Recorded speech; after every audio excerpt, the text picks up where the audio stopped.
Welcome back, everybody, to another episode of the Global Renaissance Podcast. I'm your host, Trevor Barron, and today I'm doing my first solo episode. So the reason I'm doing this, well, first and foremost, if you've watched or listened to this podcast before, you know I usually do interviews. I like to bring on people who I think are doing cool things, whether they be artists, other creatives, entrepreneurs, right? I just like to talk to people who are doing cool things and really figure out how they got to the point in life that they're at, and how the work that they do is an external expression of their internal values and identity. But what I realized was through the now just slightly over a year that I've been doing this podcast, I haven't really brought myself, right? And I brought my curiosity in terms of talking to other people, but I haven't really introduced myself. And so that's what I'm going to do today. This should be episode 20. And like I said, I've been doing this for just a little bit over a year now. So I felt like now was a really good time to do something where I talk. I sit here and bring my ideas to the fore. And, you guys let me know if you like this format and I'll keep going. I mean, even if you don't like it, I'm going to keep doing it anyway. But definitely, I always appreciate the feedback. And so the first thing I want to start with is really talking about this podcast itself, right? Like I said, I started this in July of 2021. So it's been a little bit over a year that I've been doing this. And I've learned so much. It's been a long time coming. This isn't my first podcast, actually. The first podcast I ever started, I started freshman year of college. So back in 2017, I called it the Affirmative Action Podcast. Because I just thought it was funny because I had, leading up to college, people would always tell me, oh, you're only going to get into a good school because of affirmative action, whatever. So I just kind of found it ironic. And so my first episode I did with my friend Dave. We got really high. We went to the recording studio at my school and we just talked for like an hour, and I put it up on SoundCloud. I got like 100 plays. I was super lit. People were like, oh my God, I like it. And so I did 2 more episodes. I didn't really like it and I didn't get consistent with it. So I actually stopped after the 3rd episode, and people would ask me, Trevor, when we get another podcast episode, and I just never did it. It was one of those things that I wasn't dedicated to, and I'll kind of get into, my college experience probably later, but it was one of those things that I didn't take seriously. I thought I just was doing it kind of for fun. And then I kind of just let it fall by the wayside. So after that, my next year, I was like, I got to bring the podcast back. I never did. I recorded an episode with my friend Morgan, never put it out because I didn't like it. I'm super critical of my own work. I always have been. I'm pretty sure anybody who creates anything, whether it be, you're writing for school, whether you make music, whether you paint, right? Like, you're probably the biggest critic of your own work. And so I was listening back to the episode. I was like, I hate this. I hate the questions I was asking. I hate how it sounded. And so I never put it out. And so junior year was right around the time I kind of got some direction in my life. And so then I was really like, okay, I really want to start a podcast where I talk to people. One of the greatest things about being in college is the network that you have. You're literally, I compare college to like a 9-month sleepover. It's really a social experiment because I couldn't tell you a single thing I learned in class, but I just remember all of the cool people that I got to talk to and interact with on a daily basis. And so I'm meeting people, right? I'm from Massachusetts, but I'm meeting people from Florida, Georgia, Louisiana, Texas, Nebraska, Idaho, California. I'm literally meeting people from all across the map, internationals, right? People from England, people from Thailand, right? I'm literally meeting people from all over who come from so many different backgrounds, who are interested in so many different things. The biggest thing to me was I just want to know, like, what makes you you? What makes you unique? Like, what are you into? What are the thoughts you have? And so it was something that I really wanted to do, and I had planned on doing it. So junior spring, this was early 2020. I was like, okay, I'm going to go ahead and start this podcast back up. Like I said, we had a recording studio and it was called the Soch. It was like one of the student centers, and I had access to it my freshman year, my sophomore year, and you have to like kind of renew your access by going through a training program. So I went through the training program, got my access, and I was like, cool, I can record it there. We had cameras that you could borrow in the library. So I was like, I could do the audio and visual thing. And as soon as I was getting ready to do it, COVID hit. So I never actually got to start at that point. So that's 2020. Obviously, COVID's happening, so I'm not going to interview nobody. I don't have the equipment for it. No, I actually did have some microphones. I just, like I said, it wasn't my primary focus at that point. So, again, had another delay. So last year in the summertime, I was like, you know what? This is something I really want to do. I'm out of school. I really have to think about what do I want to do in life. Like, I can't focus on this whole school thing, because for a long time, school was my main focus. From the time I was in elementary school up through college. Well, not really through college, because I hated school by that point, but at least up through high school is my main focus. So once I'm done with college, I'm like, I gotta figure out what I want to do, and not just like, okay, I could go get a job, but like really what drives me, what's gonna invigorate me. So the podcast was something I came back to, because at the end of the day, I love to talk. I really do love to talk. Like, there's something about a good conversation that, I mean, I'm sure everybody can relate to that, but like when you have a really good conversation, you just walk away feeling really fulfilled. And so I decided that I'm going to do this thing. And so like I said, I actually had 2 USB microphones that plugged into this laptop that you probably can't see. But I had bought them years ago because I wanted a podcast. And so I was like, all right, I'm just going to take what I have. I had a friend, shout out to Chino. He had a camera. He let me borrow his camera. We went to WeWork, which is a co-working space downtown Boston, and we recorded some episodes. So I recorded my first episode with Chino. I interviewed him. There's a clothing line.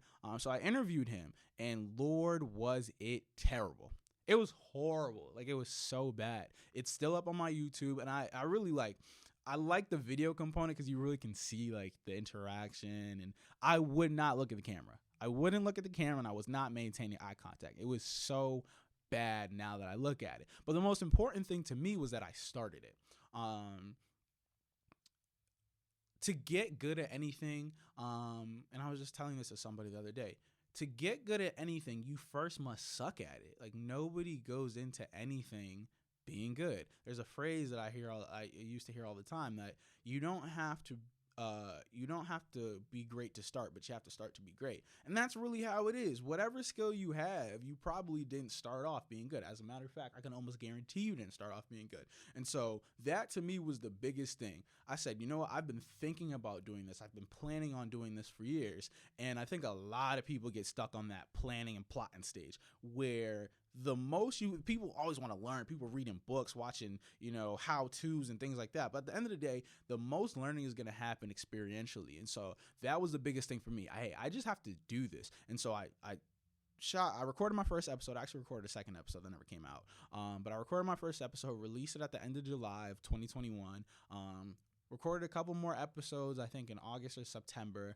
And by October, I think I must have had 4 episodes out. But then I was going through a lot. Like, just mentally. Like, I was in a really bad spot mentally. And so I wasn't recording super heavy. So from October to December, I didn't put out anything. And then December, I decided, okay, if this is something that I want to do, I've done a couple episodes, but I did that before. I dropped 3 episodes and I stopped. I can either, fall into that same trap, or I can decide that, hey, I'm going to actually make a concerted effort to make this a thing that I do, because I always felt that I had the talent to do it. I feel like I've always gotten, oh my God, you're so articulate. Like, I'm very careful about words. I've always been a good writer. That's been a thing since, I don't know, middle school, and high school especially, really crafted my writing abilities. But also, like, as just in conversation, like, I have a very good command over my language conversationally. And so, and I write rap. So, like, I'm really invested in communication, verbal communication. And so I knew I had the skills to be able to ask questions, to be able to hold really good and insightful conversations. So I knew I had the talent. All it would take was some consistency. So towards the end of December, I decided, hey, I'm going to be consistent with this thing. If nothing else, I'm going to try to put out, an episode I think I was going for like every week. It didn't end up happening that way. I think it kind of even averaged out to about an episode every 2 weeks, but that's better than 3, 4, 5 episodes in 5 months. And so I dropped an episode at the end of December, like literally, I think it was December 30th. I dropped another episode like the first week in January. I dropped another episode like the third week in January. And at that point, like I said, I got up to that average of about 2 episodes per month. And I really got the hang of things. I had some great conversations. Shout out to everybody who came on as a guest.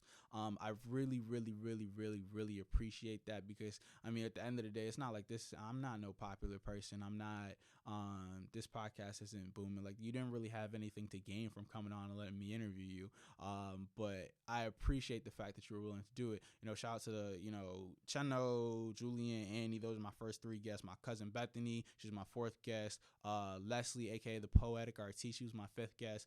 Blake Evertson, he was my sixth guest. Who was seven? Was it Nick? My old neighbor Nick, he was my seventh guest. Eighth, my boy Benji and Chef Ollie, Toasted Chef. And then I think 9 and 10 were co-host episodes with my boy Chosky. So everybody who came on, like, it was really just showing love and just having really, really, really insightful conversations. That was one of the things that I really enjoyed at that point. Like I said, and I'll kind of recap this, but after I graduated last year, so I graduated class of 2021, mind you, to me, going to college was always like as a kid growing up, that was it. Like, that was what I was aiming for. My dad went to Harvard, so from the time I knew what college was, I knew that I wanted to go there. That was the standard of excellence. That's what I measured myself up against. And so I literally wrote in my fifth grade yearbook, I'm going to go to Harvard. I wrote that I was going to go to Harvard undergrad and Yale Medical School because at the time I wanted to be a doctor. I'm telling you, I wanted to be just like my dad. Matter of fact, as of right now, the most recent episode that's out was the episode that I did with my dad where I interviewed him because, again, part of the reason why I do this is because I'm able to learn from these conversations. And, my dad's been, if not the biggest, one of the biggest influences and inspirations in my life, where that was my example of what it means to be a good man. And I tweeted this on his birthday. His birthday was August 1st. And I tweeted this. I'm like, masculinity is such a buzzword these days. People talking about toxic masculinity, femininity. There's a whole gender war going on, which I don't really understand, but it's such a buzzword and people talk about it in so many different ways. People talk about the negatives, the positives, how to be a man, this, that, and the third. But I'm so fortunate that I don't really have to listen to strangers on the internet to get my definition of masculinity or get my examples of masculinity, because I had the best example I ever could literally right in front of me every single day raising me. Like I said, that was the person I measured myself up against. When I was a kid, like really little, I'm talking like 2, 3, 4. We used to go to church. My dad played keyboard in church, and he was also a trustee. And so we'd be at church like all day. And I used to follow him around. So first of all, you got to wear your Sunday best. So I would have like a button down shirt, it'd be white or that powder blue, just like my dad. And I would have a bunch of different colors, and I would always figure out what he was wearing to church so I could copy it. Cause I couldn't wear like real ties at that point. Like, I didn't know how to tie a tie, but I had like zip up or clip on ties that I would wear.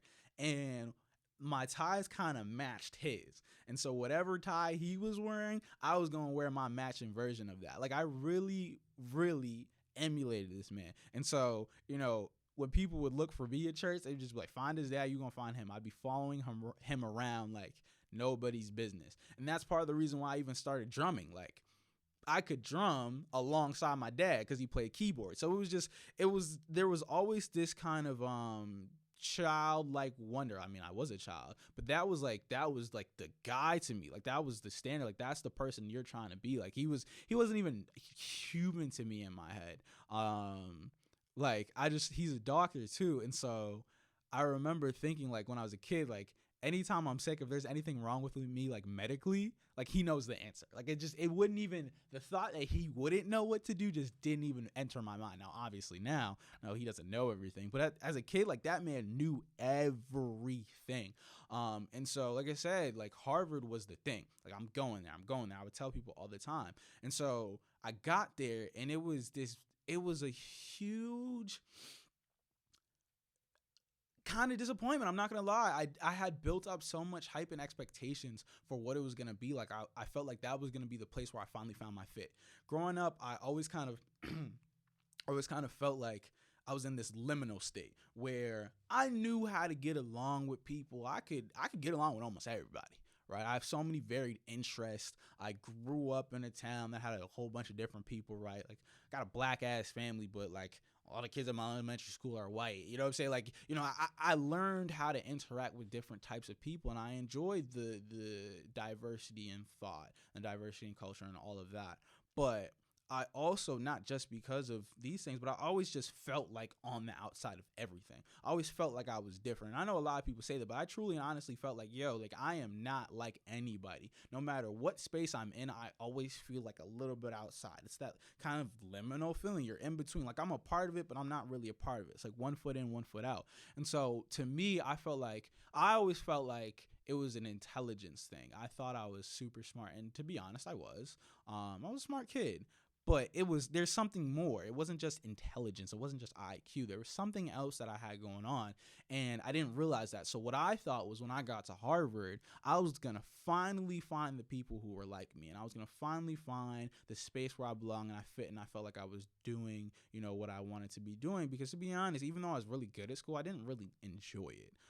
It was something that was just an expectation, like, hey, you're gonna go to college. Both my parents went to college. My mom got her bachelor's from Smith College. She has a master's in divinity from Yale, and then she has a master's in social work from the University of Connecticut. My dad has a bachelor's from Harvard. He has a MD from UMass, the University of Massachusetts, and he has a master's in education from Harvard. So not going to college was never even an option. It wasn't even a thought. I didn't even realize people did that.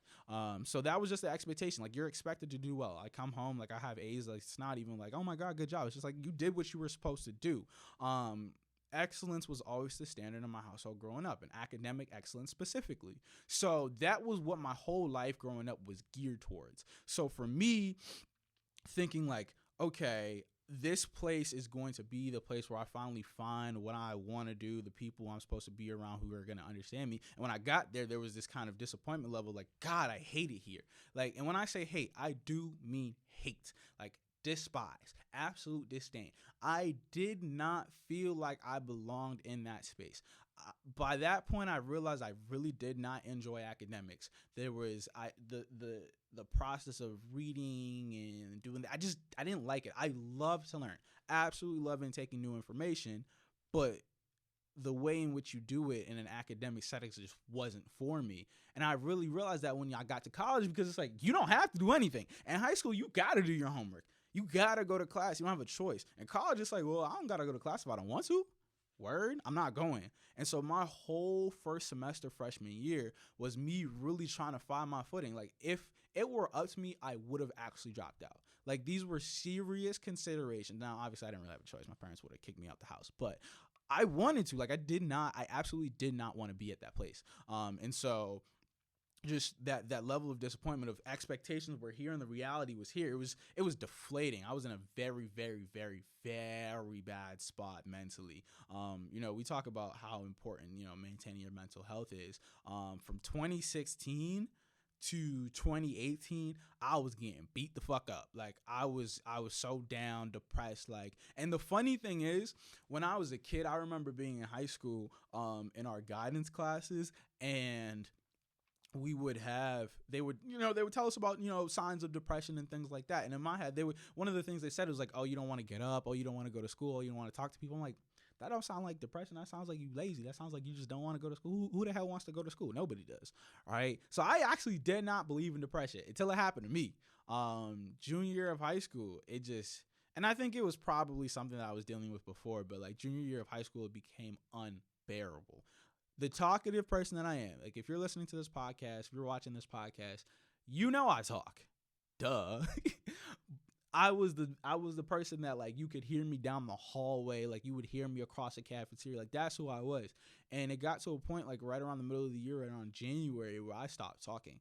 Like, I would walk around with my head down and probably say 10 words a day. And it was very much noticeable. I stopped going to the cafeteria. I would eat by myself. I was really not doing well.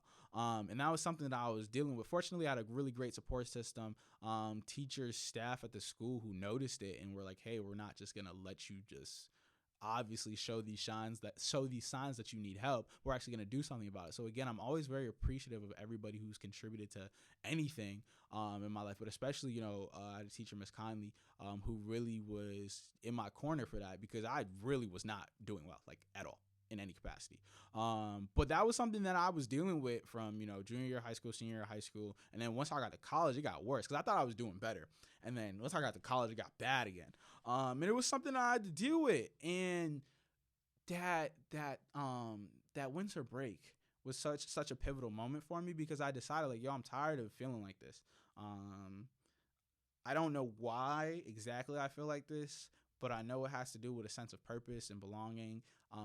And I'm gonna do what I need to do to not feel like this anymore. And it wasn't a overnight thing, but it was that first step. It was that decision. The same way I talked about how when I started the podcast this time around, I said, you know what, I gotta start.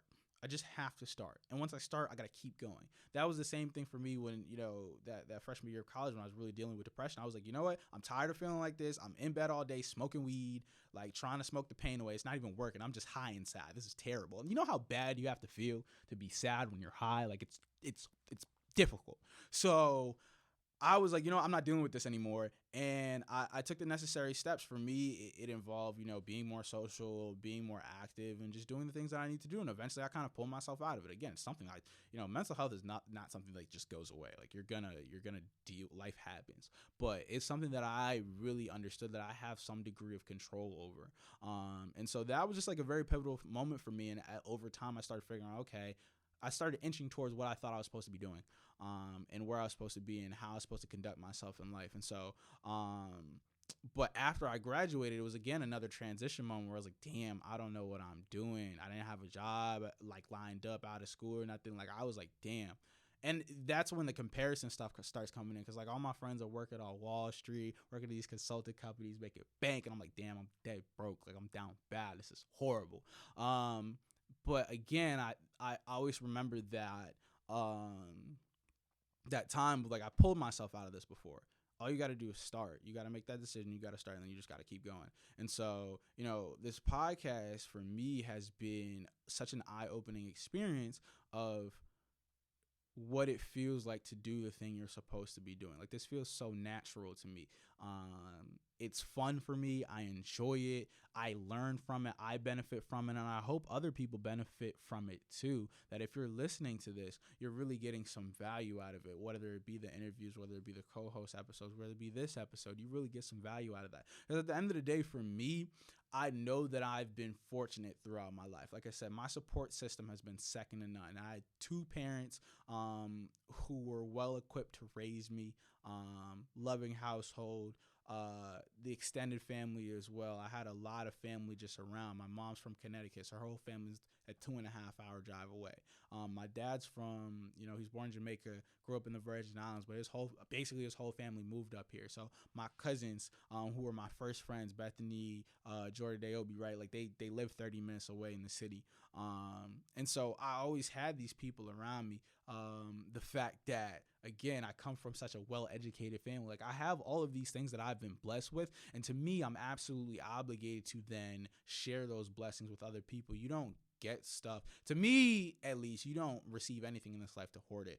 Our job, we are communal beings. And so our job, our responsibility, our obligation is to help as many as people as we can in whatever way our gifts kind of dictate.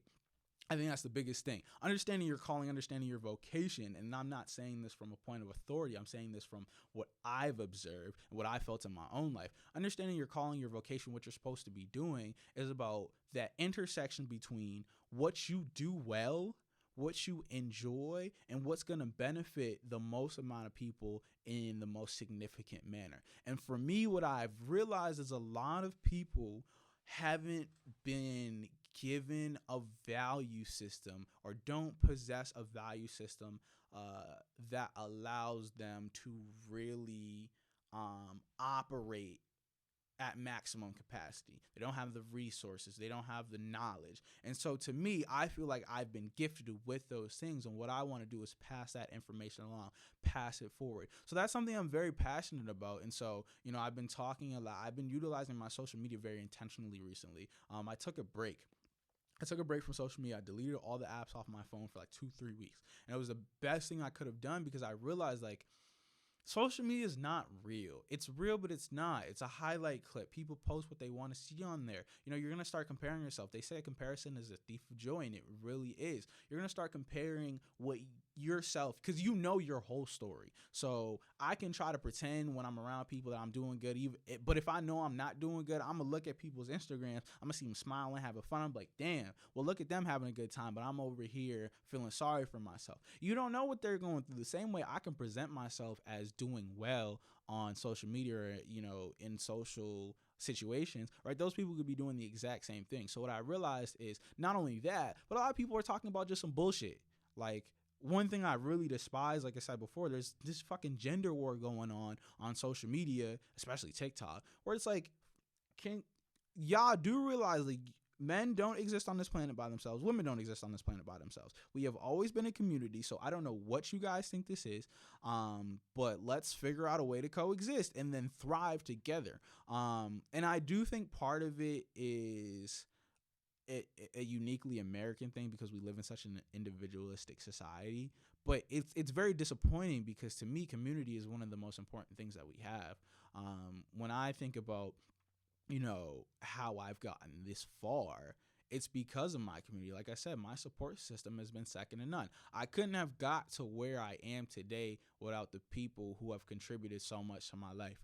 I could go down and list off hundreds of people. Probably can't remember hundreds of people's names, but there have been hundreds of people who have contributed to my life in big and small ways. I think about the coaches that I had, like growing up in youth sports. I had a football coach in 5th and 6th grade. I was on the bigger side, so I was playing lineman and I was playing up.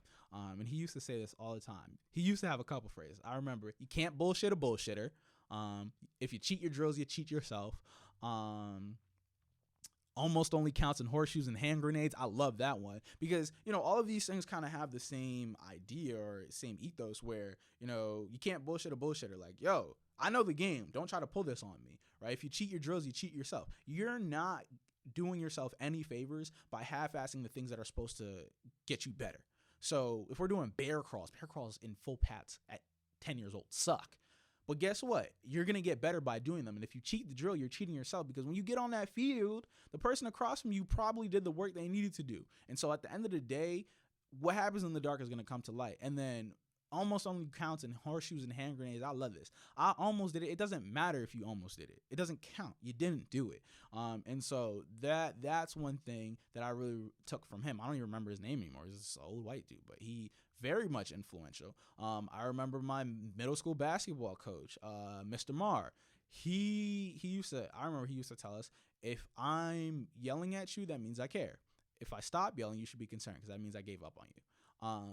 And that really positioned me to take criticism. I don't get a lot of it, to be honest, but I'm very critical of myself. I took that idea that, listen, a coach is somebody who's there to guide you to an intended goal.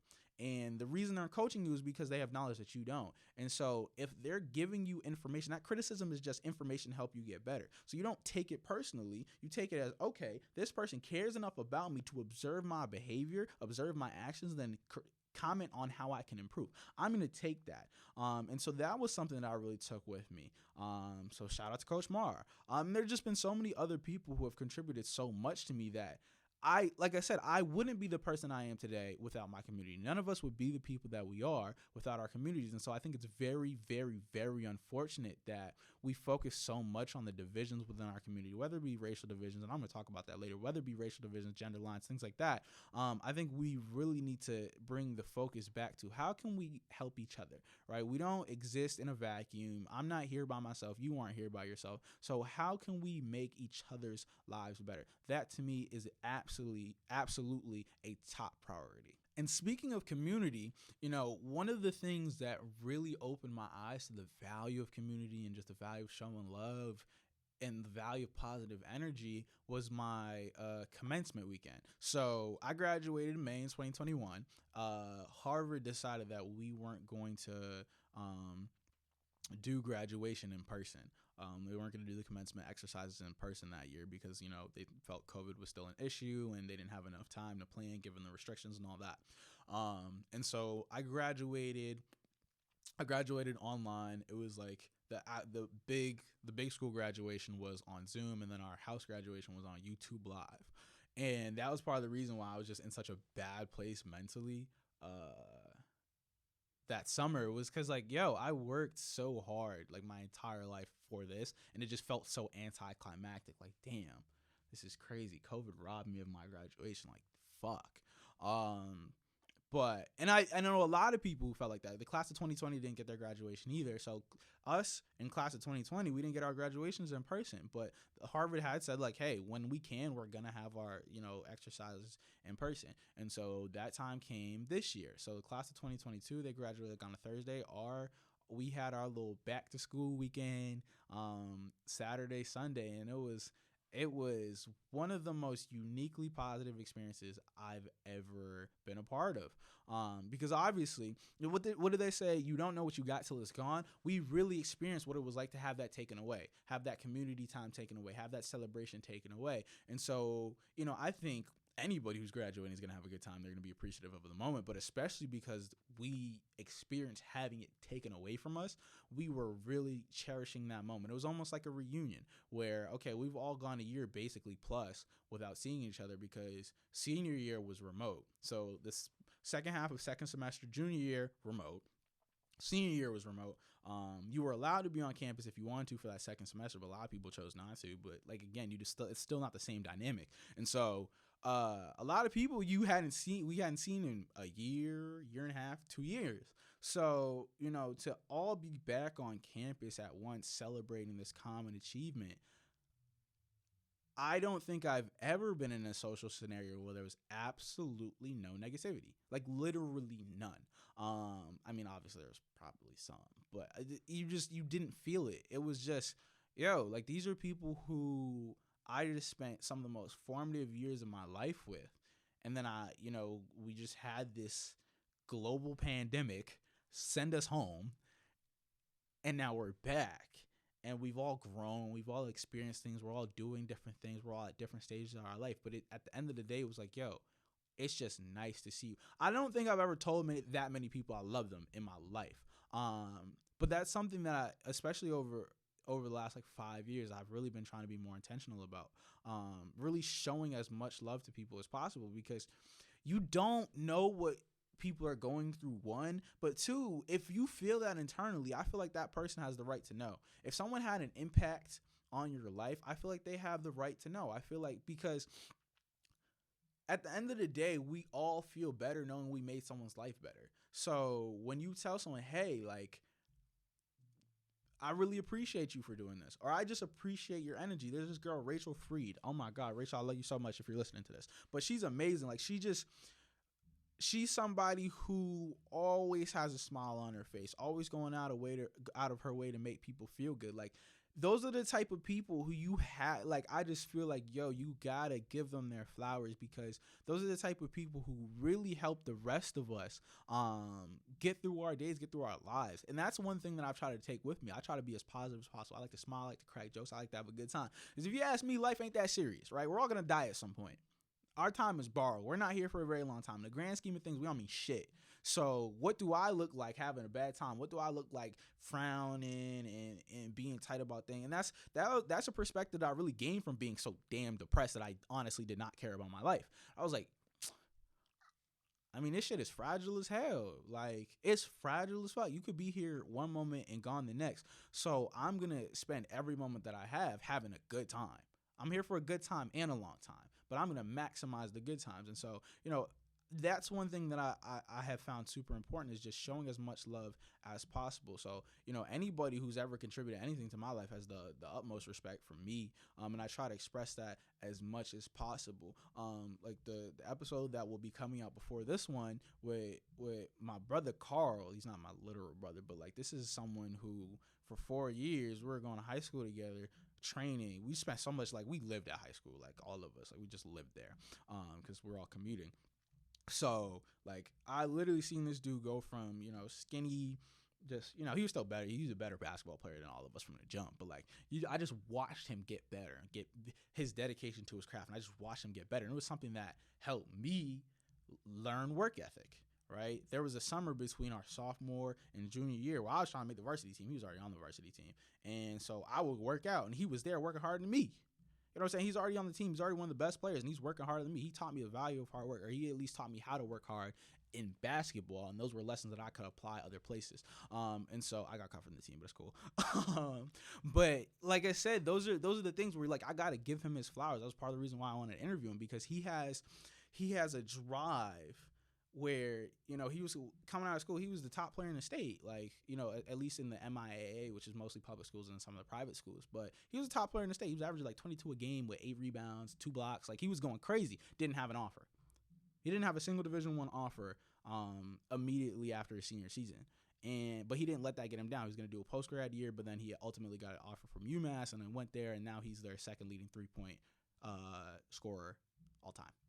So, you know what I'm saying? Like, those are the things that I got to witness that firsthand up front. Because I have so many different inspirations across, like I said, my dad, I have friends. But I also, I look at super successful people like, your Jay-Z's, your Kanye's, your LeBron's, your Beyonce's, like people like that. And I take a lot of inspiration and information from them as well. But to be able to watch somebody do something in front of you and grow in front of you and mature in front of you, it's really a powerful thing. And so, like I said, all my friends from high school, like, those are my brothers for real, because we all grew together. And we've all kind of, since going to college or whatnot, we've all kind of done our separate things.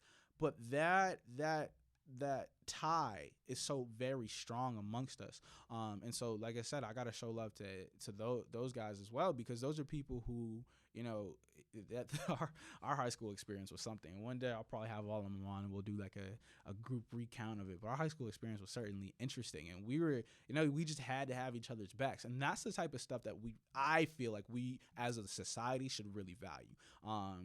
We value money. I think money's important, right? Money is one of those things like water. Like, you need it. But it shouldn't be valued over the connections that you have, especially the real, authentic, genuine connections. So that's one thing, like, I've just really, really, really felt as though showing love has been a very, very important thing to me. Like, someone else who I've been able to kind of watch kind of closely, but from afar as well, this girl, Kirby Porter. She is absolutely killing it.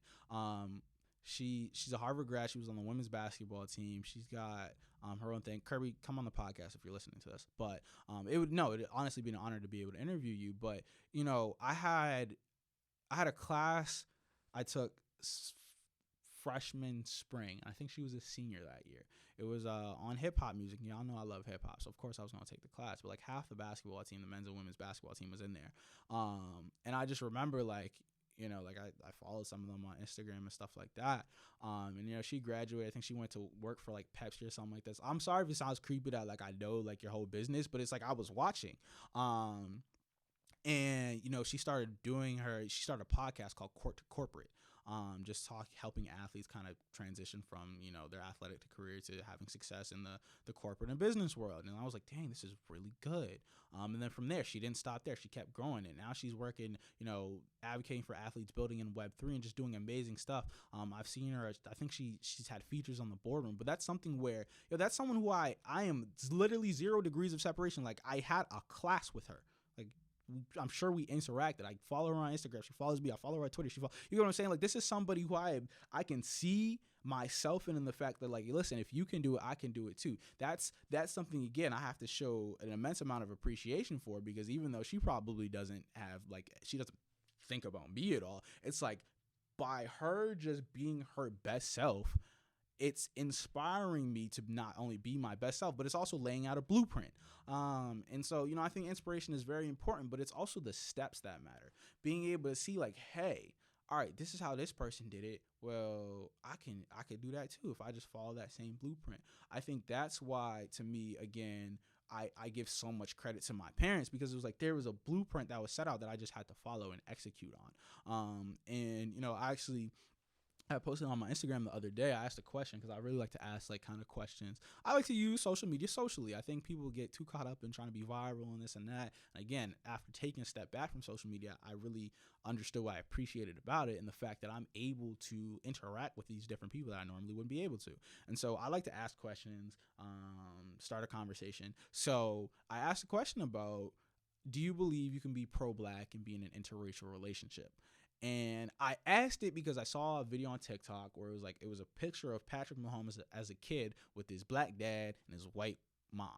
And then it was a picture of Patrick Mahomes as an adult with his white wife and his kids. And I think the person was just like, wouldn't let it happen to me or something like that. But this idea of like, okay, well, interracial relationships and things is a hot topic, whatever. And I'm not here to tell anybody what they should or shouldn't do or say, like, if you're in a interracial relationship, it's bad or you're a bad black person. None of that.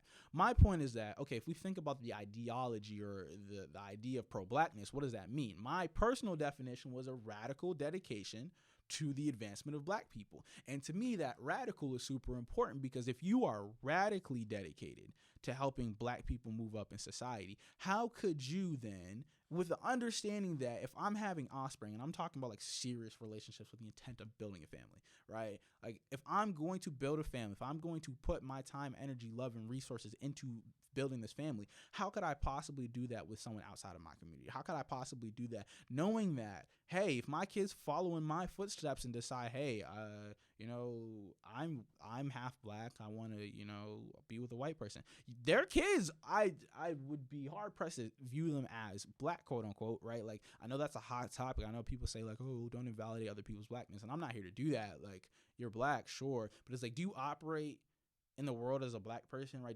Does the world see you as a black person? Like, black is not biological. It's a sociological phenomenon. And so if people don't view you that way, it's hard for me to say like, yeah, you're black just because you have a black parent. Because you also got a white parent, right? Why do we always just default to black? Okay, you got a black parent, you got a white parent, you're black.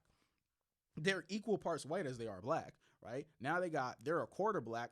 They got one black grandparent and 3 white grandparents, but they're black still. You get what I'm saying? Like, that's the type of stuff, and not even just on a identity level, but you got to think about where does their allegiance lie? Like, they're equal parts, or if not more so, one culture over the other. So it's like they're going to be putting resources towards this other culture. That's why, to me, this idea of pro-blackness is so inextricably tied up with who you're choosing as a partner, because your resources, your time, your energy, your effort is going to start going to communities other than the black community. And to me, if you're going to be pro-black, you can't be prioritizing other racial or ethnic communities over the black community. And so again, to me, when I think about some of the stuff that's really important to me, the advancement of black people is one of those things. Because again, I am in a unique position, right? I don't know what the median income or education level of black Americans are, but I'm pretty sure I'm above both of them, right? Again, I have 2 parents who have multiple postgraduate degrees.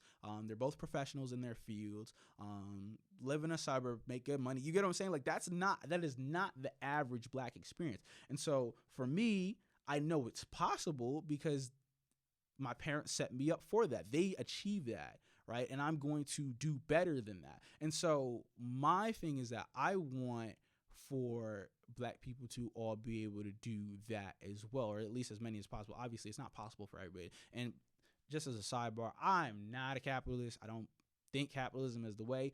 But my biggest issue is people say, oh, capitalism isn't this, isn't that. Well, listen, if you're not down to like go put your life on the line to revolt and overthrow the system, then what do I look like not winning? Like, if you know what the rules of the game are and you're going to continue to play the game, I'm going to win. I'm not just going to sit here and say, oh my God, this game is rigged and then lose. Like, okay, I know it's rigged and I know how the game's played, so I'm going to win and try to rig it for the people who I have the most interest in. So that's my whole thing. And one of the things that I think is important is that idea of like, okay, the game is rigged. We know that. Not just on a racial level, right? People with money, white people with money don't care about white people without money. They don't, right? People care about their communities. To me, my community extends out to black people, right? Like, obviously I have my family, I have my friends, but my community extends out to black people. At the end of the day, I want everybody to win, regardless of race, gender, or orientation, whatever. I want everybody to win. But when I think about who am I most interested in in winning, it's black people. And I think what we have an issue with is this idea of looking for a savior. We've been fortunate enough to have very, very, very powerful leaders in our history. You know, you got your Malcolm X's, your MLKs, things like that. But the thing is, when you're always looking for somebody to lead you, you don't lead yourself. We have to come together as a community and lead ourselves. If you look at other ethnic communities, that's what they do. They create these enclaves, right? They invest in each other's businesses. They frequent each other's businesses. They keep their dollars circulated within their community. We do not do that. And so one of the things that's important to me is that over the years, I've been able to observe these things. I'm coming from a different perspective. I've been fortunate enough to be able to observe in both just like a kind of passing way, just like as an individual, but also in an academic sense. Like these are the things that I like to pay attention to academically, whether it be in school or just like I go on YouTube and watch videos to inform myself. But you start to observe how certain communities have reached success. And yes, we have been the victims of hundreds of years of oppression. But at the end of the day, your oppressor is not going to save you. So stop waiting on it, right? The only people who can save us is ourselves. And that's not just a racial thing. That's on an individual level, person to person. The only person who is going to be able to save you is you. You have to take agency in your own life. That's something that has always been instilled in me from my parents. Like, you got to go make things happen. It's not that it was ever something that was said. I just saw it. My parents made stuff happen. And so I make stuff happen. I've realized the value of having intention. Like I said I was going to Harvard in elementary school, and then I did it. The job I have right now, right, I just got it. I said I was going to get it. This time last year, I was down bad. I said, give me a year. I'm in a much better position than I was last year, right? There's so much power. You have so much power just by deciding to do something. And I think that's something that I wish more people would actually exercise, especially black people. So, you know, that's one of the things that I really value the most. And to me, what you value is directly going to guide what you prioritize, which is going to inform how you actually act. And so if I had my way, I think everybody would be very clear on what they value. And I think a lot of people don't do that. And what I want to happen is to be a voice, a person that allows people to really get clear on what they value and what they want out of life so that they can actually execute it.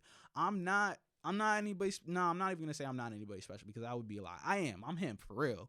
But at the end of the day, what I'm able to do, everybody's able to do to some degree. Some people do what I do better than I do. You know what I'm saying? Like, everybody kind of has a different, ceiling. But at the end of the day, we all have control over our own lives. And that's just something I prioritize, is helping other people. Like, I love to be kind of not like in a mentor role, but I love to give people information. Like I like to teach, I tutor, I do test prep tutoring, and it's like I enjoy helping things make sense to people and helping them improve themselves, because I enjoy improving myself. I have this phrase, I have this saying, that I am the best I've ever been and the worst I'll ever be, meaning that I'm constantly in grow mode. So up to this point, I continuously grow. So I've never been as good as I am right now, but I'm gonna keep growing. So the point I'm at right now, you'll never see me at this point again. I'm gonna keep getting better. And I think that's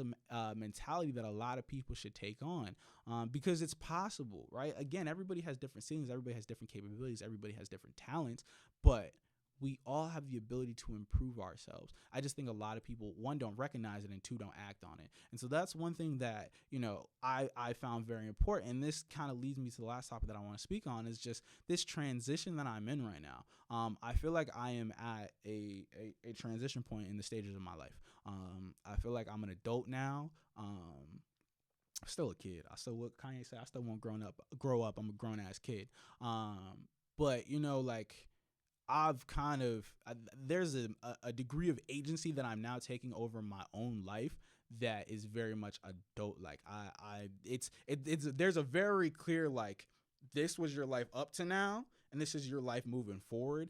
And part of the reason, like I said, that I wanted to do this episode right now is because I really feel like I have left a certain stage of my life, right? And I'm entering in a new one. And I want to reflect back on the things that I've learned thus far, because I've learned so much. I'm very intentional about learning things. I'm very intentional about acquiring information. I'm very intentional about growing my knowledge base. I'm very intentional on improving myself.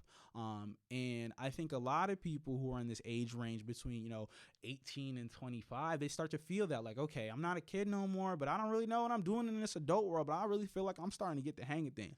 And so, like I said, I mark these transitions in my life. I see them, I notice them, and I really feel like it's my time. I've been using this analogy a lot. I feel like a bull. You know how in bullfighting they get the bull all mad, but they keep it behind a cage or they keep it restrained, and it's just ready to go. And as soon as you let go, it wilds out. I feel like God been keeping me on the cage. I feel like God been keeping me on the bench for the whole first quarter. Like I've been putting up my shots. I was putting in more reps than anybody else. I'm the best player on this team. I could go get you 40 right now. God's like, chill out. It's not your time yet. He's just making me sit there and watch. But I feel like now I'm being unleashed. To me, like that childhood to adolescence to like really early adulthood, that was that time to sit back, watch, observe, get your skills right. And then when you get in the game, you're just going to go. And so that's where I feel like I'm at right now. And I'm very, very, very excited for what the future holds. This podcast is something I'm going to continue. I want it to grow from here. The first year of the podcast was just doing it. Making sure I understand like what I want out of it, what what needs to be done. And now it's growth mode. Now it's time to accelerate. This is something that I'm taking global. It's called a global renaissance for a reason. Matter of fact, let me explain the name. Shout out to Beyonce. You see Beyonce even on the timing. But, to me, the Renaissance was a period. I was always a history kid in school. But the Renaissance was a period where, art and creativity was at the forefront. And the free flowing exchange of ideas was at the forefront. And that's considered a golden age in the history of Europe. And I think part of the things that we saw with COVID and quarantine was that when you give people the option, when life slows down, we stop worrying about all these things that are thrown at us and are told to us that are important, people go back to community and creativity, right? People had all the time in the world. They started picking up new hobbies, right? They started spending more time with their family. That's what I want. That is the world that if I had my way, that's what the world would be. And so to me, what I want to do is usher in that global renaissance. This is a thought that I had literally at like 3 a.m.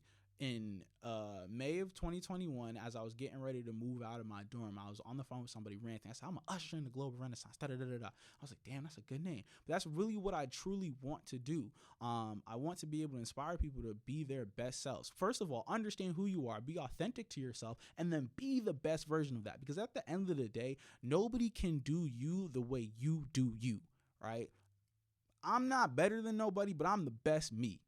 And that's how I like to live my life. And that's how I think everybody should. And so that's what I hope to achieve with this thing. It's not going to stop here. I know that. The podcast is just the tip of the iceberg. It's going to grow from here. I'm going to have a conglomerate, to be honest. It's just who I am. I've never done anything less than exceptionally. But for everybody listening to this right now, or anybody listening to this in the future, for especially people who are listening to this right now, I'm glad you're on the journey with me. I'm glad you're here early. I appreciate everybody who listens and watches and supports the podcast, because again, this is really me putting my passion out there, putting the best version of myself, putting my best foot forward, and hoping that it benefits somebody else. I do this for me. It's selfish because I enjoy it, but I also hope that people are able to actually get value from this. And so if you are getting value from it, if you are enjoying it, or if you have feedback where you say, hey, I'd like to see this, please let me know. You can comment it on the page. You can send it. You could DM me. You could text me. Whatever way you want to communicate it, I am absolutely open to feedback, because like I said, I want to continue to improve, not only for my sake, but for the sake of anybody who listens to this who also wants to improve right along with me. I want to build a community of people who want to improve and get better, and then make the world better as well. And I think focusing on that is going to bring about the global renaissance. So I appreciate everybody tuning into this episode. If you liked it, if you're on YouTube, please, like the video, comment, leave your feedback there, subscribe to the channel, share it with a friend. If you're listening to this on like Apple or Spotify, leave me a review, 5 stars, hopefully. But let me know what you think, truly and honestly. Like I said, this is something that I will be doing for a very long time. And so I take all feedback very, very, very seriously. I take all the support very, very seriously. I appreciate everybody, and I'll see you all on the next episode.